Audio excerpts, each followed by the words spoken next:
we will continue with the Christmas story. Today's story is called Dancing Snowflakes, a young girl's Christmas gifts given of love. I sat in the living room with my brother and sister playing Candyland. I was 11 years old and watching my siblings because Mom was in the woods collecting evergreens to make wreaths. Dad left us and didn't send money home to feed us. So Mom had to go on public assistance. Mom said the money was not enough to get us all a Christmas gift. So she was making wreaths to sell, and maybe she could scrape up enough to buy us all boots. Mom had always just been a mom to us, but since Dad left, she had to go back to school so she could get and get a good job to support us. She said our job was to help out and get good grades in school so we could go to college. My brother and sister were younger than me, so I had to help them with their homework and try to get them to pick up their mess. Sometimes it was easier to just do it myself because they seemed to always be complaining or fighting. I don't know why they didn't want to help Mom clean our house, but sometimes I wished Mom would just smack them. I watched Lee and Laura complaining that their friends had this or that new toy even before Christmas, and they wanted to live with their friends. I know this hurt Mom because she was trying real hard to get some extra money to buy boots for us, and she could not afford to buy toys. After my siblings were in bed, I would work on my surprise for everyone. I was making a present for each one of us. I had finished the yarn doll for Laura. She was brown and her dress was calico, and I made a little white apron for her. I was making a horse for Lee. He always said he was going to be a cowboy and go out west and shoot some bad guys. The horse was made of pieces of wood. I found out back of Smith's lumberyard. I asked Mr. Smith if I could take some pieces, and he said I could have all I wanted. It was hard finding a piece for his head. Every day I would stop by and see if Mr. Smith had thrown away the perfect shape, but weeks had gone by and he still hadn't. One day I found the perfect piece, but it wasn't in the pile of junk lumber yet. I wanted to ask Mr. Smith if I could have it, but Mrs. Smith said he wouldn't be home till late. I couldn't take it without asking, because Mrs. Smith didn't know if I could have it or not, as it was not in the usual pile. I went home, but all the while I was afraid it would be gone in the morning. What if Mr. Smith burned it like he sometimes does for heat? What if it broke? I could barely sleep. I got up the next morning and hurried Laura and Lee so I could go to school early. Mom could see I was in a hurry and told me she'd clean the table, then walk Laura and Lee to school. I ran out the door, forgetting my school books, and I didn't realize it till I got halfway up the hill. I had to run back to the house to get them. Later, I had to run back up the hill again, and now I really had to hurry because I'd be late for school if I didn't. When I got to the lumberyard, Mr. Smith was not around and the pile and the truck were gone. My heart sank. It was almost Christmas and I had no head for Lee's horse, and I still had to complete Mom's gift. Mrs. Smith said he'd be back shortly. I knew I'd be late for school and get in trouble, but I sat down to wait. This was too important. I had to speak with Mr. Smith. It was cold out. I ran so fast in my anticipation that I'd forgotten my mittens. I pulled my arms inside my coat and let the sleeves dangle in the wind. Little snowflakes were drifting down from the sky. The winds would blow in circles that I could not see, but it would take the dried leaves up in a little tornado. Round and around they would swirl as though in a spell, dancing circles in the yard. Beautiful snowflakes fell around me. When they touched my skin, they'd melt, leaving behind a refreshing wet feeling.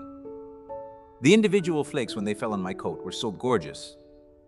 I was looking to see if I could find two that looked exactly alike. Pointed and round-edged.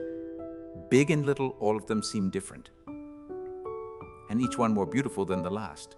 Every so often my coat would get too full of flakes, and I couldn't see the individual ones against the backdrop of the navy coat. So I'd shake it and start my canvas for nature again. I was so drawn in to the wonders of earth, I had not heard Mr. Smith drive his truck up. He was standing in front of me, calling my name when I came out of my trance.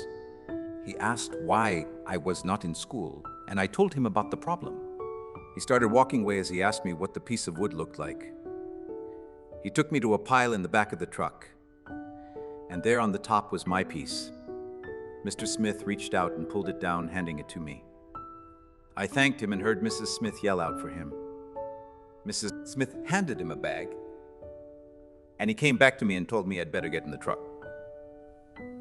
Mrs. Smith said he had better drive me to school. He handed me the bag that Mrs. Smith had given him, saying, "Go ahead, open it." Inside were penny candies, every kind imaginable. There must have been 3 cups full. Mr. Smith said I was to put them in everyone's stockings on the night before Christmas. I started to cry, but Mr. Smith quickly asked me what I was doing when he drove up. I told him of the beauty of the flakes falling from heaven. As the wind swirled around, next thing I knew, we were at the school. I thanked Mr. Smith again, and he said to wait, I'd probably be in trouble. He got out of the truck and came to the principal's office with me. When we got there, he said, "Good morning, Heel. I made this young lady late for school this morning. So if you want to give someone a hard time, you can chew me out." Mr. Campbell said he understood, and as long as I didn't make a habit of this, it was okay this time. Then he told me to get to class. As I left, Mr. Smith winked and I mouthed the words, "Thank you." Putting the candies in my pocket, I went to my classroom. It was hard thinking about classwork. I kept thinking about Lee's horse and wanting to eat all that candy. I tried hard to concentrate on work because I remembered Mom's words. I did my best even though I was tired. When I got home, Mom said she needed to go out to sell the rest of the wreaths, so I was to watch the children. I really wanted to finish the book I was writing for Mom and Lee's horse, but my siblings asked me to read to them. As I sat down to read a story, I yawned. I was so tired. Next thing I knew, Mom was in the house, stomping snow off her boots. I must have fallen asleep. Too late. I woke up as Mom was coming in. She would be angry that I had not watched the children well. When I looked around, I couldn't believe that the house was not a disaster because I knew what Lee and Laura were like when they were not watched. Indeed, the house looked clean. Really clean. Laura and Lee laughed at my surprise. Laura jumped, clasping her hands together. Lee ran to me, holding me tight. Next thing I knew, all of us were in a big bear hug, Mom, Lee, Laura, and me, all happy and kissing each other. Lee explained that when I fell asleep, they cleaned the house as a gift to Mom and me. Laura said the hardest part was not waking me up. Mom and I could see how little hands tried to clean off the table and left bits of crumbs. Lee said Laura made him take out all the scraps for the birds just like Mom does.